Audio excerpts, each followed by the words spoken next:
Ko tau te Premier o Aotearoa, Christopher Luxon, ki haina.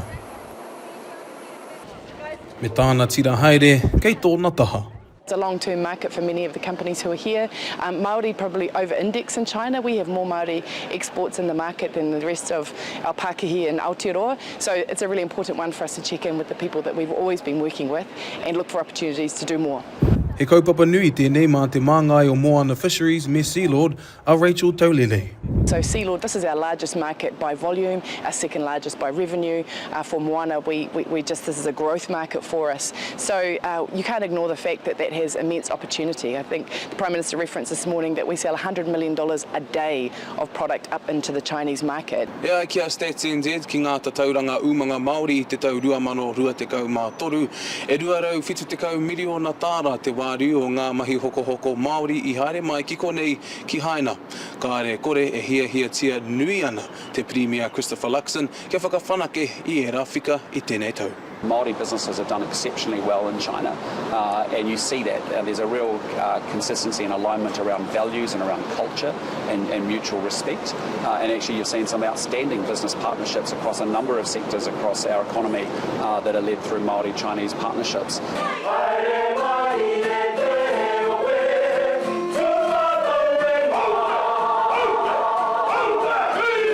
Whai muri I o rātou haerenga roa, he whakangungu ana ngā toa whakaihuaka Ngāti Whakaue mō tā rātou tū me te Premier o Aotearoa.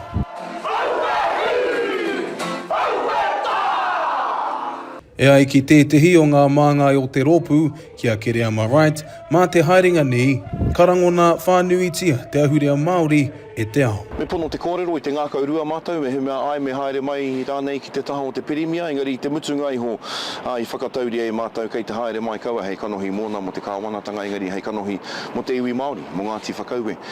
Kua au atu I te ruarau tau mātou o Aotearoa e raupi ana e tāwharau ana I ngā iwi o te motu I roto I ngā mahi tāpoi.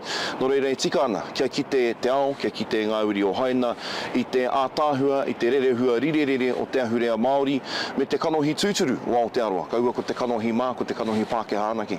I think that it is an absolute privilege for this delegation to have Ngāti Whakaue with us. You know, you think about them and their prowess and their mana and what they bring to not only obviously Aotearoa, but the gift that they provide to this delegation is showing in the best of us culturally. E ai kia Wright, tu atu I ngā mahi haka, ka whakatairanga I o rātou ahurea mā te kanohi.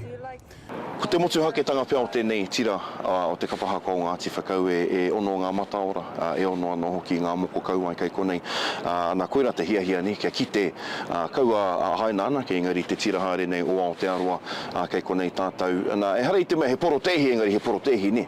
Nā runga I ngā momoahuatanga o te wā, kei konei tonu tātou ki te whakaraura o tira hei whakakanohi I ngā tikanga me o tātou mātua tūpuna. He oi hei a pōpō ka haere tonu ngā mahi, tai hoa ka kitea, he aha ngā hua, ka puta. Te kawa paora, Aukaha.